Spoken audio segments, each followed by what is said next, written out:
ಮಕ್ಕಳಿಲ್ಲದೆ ಮಕ್ಕಳಿಲ್ಲ ಅಂತ ಹೇಳ್ತಾರೆ. ಆದರೆ ಇವತ್ತು ಎಷ್ಟೇ ಜನ ಮಕ್ಕಳಿದ್ರು ಕೂಡ 3, 4 ಜನ ಮಕ್ಕಳಿದ್ರು ಕೂಡ ಅಪ್ಪ ಅಮ್ಮನ ಸಾಕೋದಕ್ಕೆ ತುಂಬ ಕಷ್ಟಪಡ್ತಾರೆ.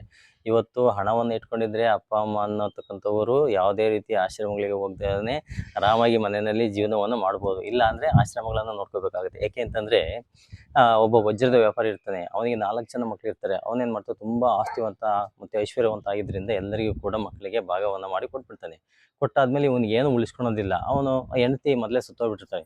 ಸರಿ, ಹೀಗೆ ಅವ್ನು ಮುದುಕ ಆದಾಗ ಅವನನ್ನು ನೋಡ್ಕೊಳೋದಕ್ಕೆ ಯಾರೂ ಕೂಡ ಬರೋದಿಲ್ಲ. ಯಾಕೆ ಅಂತಂದರೆ ಅವರವರ ಹೆಂಡತಿ ಜೊತೆಯಲ್ಲಿ ಅವರು ಸುಖವಾಗಿರ್ತಾರೆ. ಆದರೆ ಇವನು ತುಂಬ ಮುದುಕ ಆದಾಗ ಅವನನ್ನು ಬಿಟ್ಬಿಡ್ತಾರೆ ಹಾಗೇನೆ.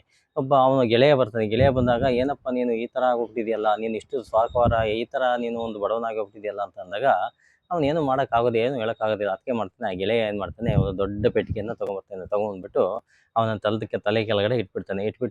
ಇಟ್ಬಿಟ್ಟಾಗ ಅವನ ಚಿಕ್ಕ ಮಗ ಬರ್ತಾನೆ. "ಏನದು?" ಅಂತ ಹೇಳಿದಾಗ, "ಇದರಲ್ಲಿ ನಿಮ್ಮಪ್ಪ ನನಗೆ ತುಂಬ ವಜ್ರಗಳನ್ನು ಕೊಟ್ಟಿದ್ರು, ಅದನ್ನು ಅಲ್ಲಿ ಹಾಕಿಟ್ಟಿದ್ದೀನಿ" ಅಂತ ಹೇಳಿದಾಗ, "ಕೊಡಿ ಅದನ್ನು ನಮಗೆ" ಅಂತ ಹೇಳ್ತಾರೆ. "ಇಲ್ಲ, ಕೊಡೋದಿಲ್ಲ.